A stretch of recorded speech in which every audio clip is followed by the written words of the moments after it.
Good afternoon, my dear students. This is Mausami ma'am, and today we will start our lesson number 3, fiber to fabric. Okay.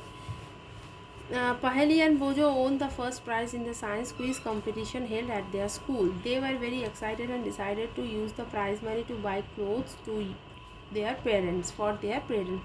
When they saw a large variety of cloth material, they got confused. The shopkeeper explained that some clothes or fabrics were cotton and some were synthetic. He also had woolen mufflers and shawls. There are many silk sarees and as well. Paheli and Bojo felt very excited. They touched and felt these different fabrics. Finally, they bought a woolen muffler and cotton sari. देखो क्या है कि एक इसमें example आपको दिया है. एक पहेली और बोझो दो बच्चे हैं. उन्होंने क्या किया, उन्होंने अपने स्कूल के क्विज कंपटीशन में जीता. तो उसमें जो उनको प्राइज़ मनी मिली थी, उस प्राइज़ मनी से वो अपने पेरेंट्स के लिए कुछ कपड़े खरीदना चाह रहे थे. तो जैसे ही वो दुकान में गए तो वो कंफ्यूज होने लगे. क्यों? क्योंकि वहाँ पे बहुत सारे अलग अलग टाइप के मटेरियल्स, क्लोथ मटेरियल्स थे. तो शॉपकीपर्स ने उसको एक्सप्लेन किया कि कुछ होता है कॉटन का, कुछ सिंथेटिक का होता है, ठीक है, और कुछ होता है वुलन, और वुलन का भी कुछ कपड़े होते हैं, और कुछ होते हैं सिल्क के. तो बोझो और पहेली ये सब सुन के बहुत ज़्यादा एक्साइटेड हो जाते हैं. फिर उन्होंने हर एक मटेरियल को अपने हाथों से छूते हैं और उनके जो डिफरेंसेस है वो फील करते हैं. फिर बाद में उन्होंने वुलन का एक मफलर और एक कॉटन की साड़ी खरीदते हैं. After their visit to the cloth shop, Paheli and Boojho began to notice various fabric in their surroundings. They found that bed sheets, blankets, curtains, tablecloths, towels and dusters are made from different kinds of fabrics. Even their school bags and guinea bags were made from some kind of fabric. They tried to identify these fabrics as cotton, wool, silk or synthetic. Can you also identify some fabrics?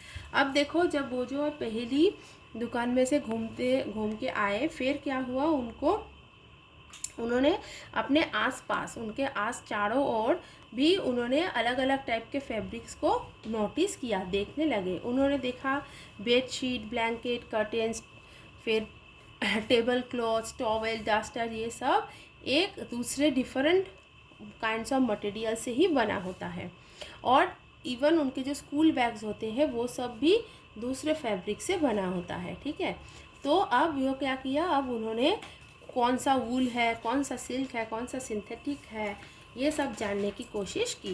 Variety in fabrics, अब देखो कैसे अलग अलग type की variety मिलता है. Activity 1 में देखो, visit a near by tailoring shop, collect cuttings of fabric left over after stitching, feel and touch each piece of fabric. Now try to label some of the fabrics as cotton, silk, wool, synthetic after asking for help from the tailor. अब आपको बोला है आप कैसे, सबसे आसान वे क्या होता है कि आप एक आपके नज़दीक में जो टेलरिंग शॉप है वहाँ पर जाइए और उनके पास जो कटिंग्स पड़े होते हैं, जैसे उनके पास अलग अलग लोग अलग अलग टाइप के मटेरियल्स लेकर आते हैं सिलवाने के लिए, तो सबके पास से ही कुछ ना कुछ उनके पास कटिंग्स मिलता है. तो उन सब मटेरियल्स को आप कटिंग्स को आप इकट्ठा करो और तब आप उसमें से पहचानने की देखो कोशिश, आप उसको से पहचान सकते हो कि कौन उसमें कॉटन है, कौन सिल्क है, कौन वूल है. ये आपको आपका जो टेलर है वो आपको पहचानने में मदद कर सकता है. Do you wonder what these different fabrics are made of?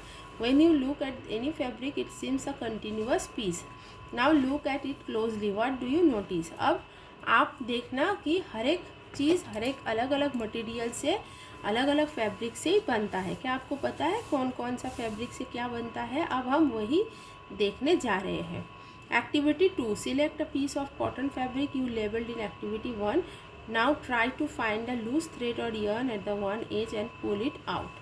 If no loose yarns are visible, you can gently pull one out with a pin or a needle. अब देखो आप क्या करना कि आपने जो एक्टिविटी 1 में आपने जो आपके पास जो फैब्रिक आया है उसके जो कोना होता है ना, जो साइड में होता है, जैसे ऐसा इसके जो साइड वाले जो होते हैं वहाँ से ऐसे करके एक यर्न होता है, धागा, थ्रेड, उसको आप खींचो, ठीक है ना. खींचने के बाद क्या होता है, उसमें से देखना एक धागा ऐसे लूज निकल के आएगा। We find that a fabric is made up of yarn arrange together. What are this yarns made of? अब आप देखना कि ऐसे ही एक एक धागे को एक के बाद एक, एक के बाद एक, एक के बाद एक ऐसा सजा सजा के ही ये पूरा एक फैब्रिक बनता है। तो अब ये धागे किससे बनता है ये आप हम देखेंगे। अब है फाइबर। एक्टिविटी 3 में देखो, you take out a yarn from a piece of cotton fabric. Place this piece of yarn on the table. Now press one end of the yarn with your thumb. Scratch the other end of the yarn along with the length of with your nails as shown in figure 3.4. Do you find that at this end the yarn splits up into thin strands? देखो अब क्या बोला है कि आपके पास जो piece of cotton की fabric है उसमें से आप एक yarn, एक धागा ऐसे निकाल लो, ठीक है। अब उसके एक साइड में आप ऐसे उंगली से उसको रखो और दूसरे साइड में ऐसे नाखून से उसको स्क्रैच करते रहो, ठीक है।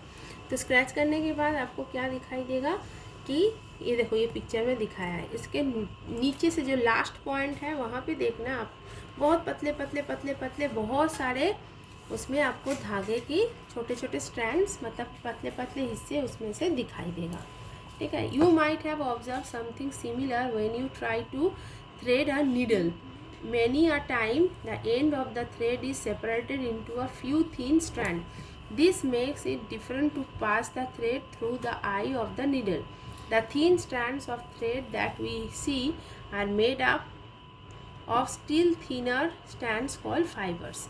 अब देखो, जब आप यही चीज़ आपको फिर से दिखाई दे सकता है जब आप किसी नीडल पे धागा,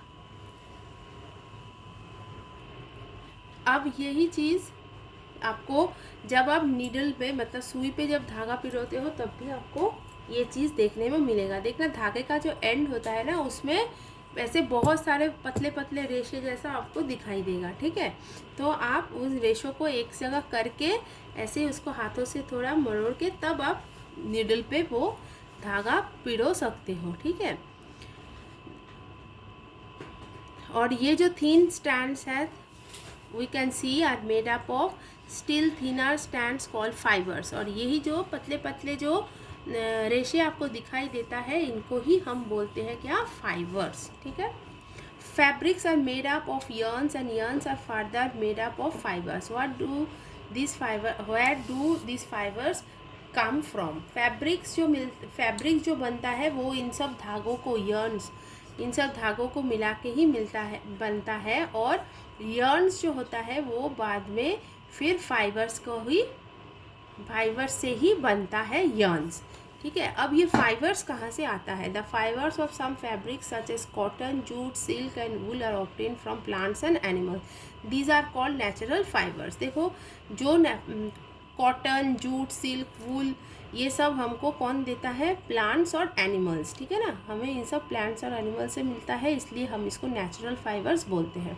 cotton and jute are example of fibres obtain from plants. Wool and silk fibres are obtain from animals, ठीक है। कॉटन और जूट्स तो हमें पेड़ पौधे प्लांट देता है और वूल और सिल्क हमको एनिमल्स देता है। Wool is obtain from the fleece of sheep और goat. It is also obtain from the hair of rabbits, yak and camel. Silk fibre is drawn from the cocoon of silkworm. और wool कहाँ से आता है आप सबको पता है। वूल हमको शीप, गोट या रैबिट या कैमल्स, इन सब के जो हेयर्स होते हैं इन बालों से हमको वूल मिलता है। और सिल्क हमें कौन देता है? सिल्कवर्म जो कोकून बनाता है उस कोकून में से ही हमको सिल्क मिलता है।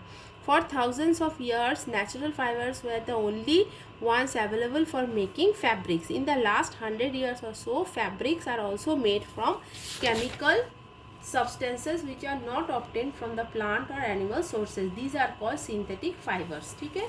तो बहुत सालों तक क्या चल रहा था ना, बहुत सालों तक ये जो नेचुरल फाइबर्स है वही हमको मिल रहा था, ठीक है।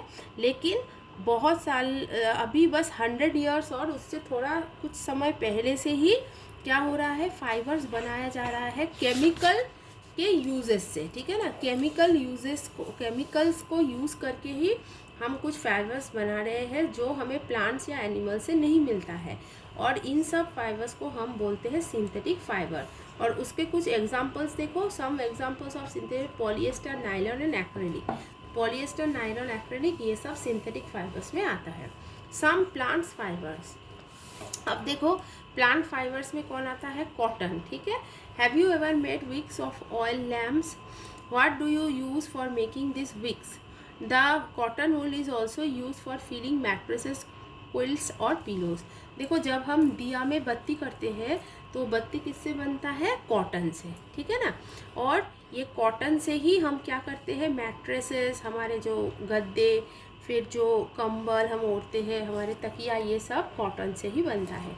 Take some cotton wool, pull it apart and look it its edge, what do you observe, the small thin strands that you see are made of cotton fibres. अब जब आप कॉटन की ऊल को लोगे और उनके एकदम किनारे तक देखोगे तब आपको पतले पतले कॉटन फाइबर्स, जो एकदम धागे जैसा पतला पतला मिलेगा, वो सब है कॉटन के fibres. Where does this cotton wool come from, it is grown in the field, cotton plants are usually grown at places having black soil and warm climate. तो ये कॉटन वूल कहाँ से आता है, इनका हम खेती करते हैं, इनको हम ज़मीन पे उगाते हैं, ठीक है ना। कॉटन प्लांट्स कहाँ पे होता है, जो ब्लैक सॉइल और गर्म क्लाइमेट, गर्म हवा जहाँ पे है, जहाँ पे वेदर गर्म रहता है और जहाँ की मिट्टी ब्लैक होती है, वहाँ पे ही इसकी खेती होती है।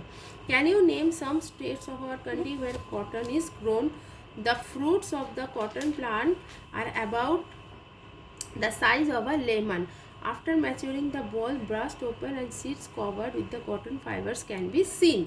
अब देखो कॉटन के जो बॉल्स होते हैं ना, वो आपको लेमन, नींबू की तरह देखने में लगेगा, और जैसे ही ये पक जाते हैं, मतलब ये मैच्योर्ड हो जाते हैं, फिर वो जो उसके जो बॉल है वो बर्स्ट मतलब फट जाता है, और उसके अंदर के जो सीड्स और कॉटन फाइबर्स वो सब हमको दिखाई देने लगता है। Have you ever seen a cotton field with a ready that is ready for picking, it looks like a field covered with snow.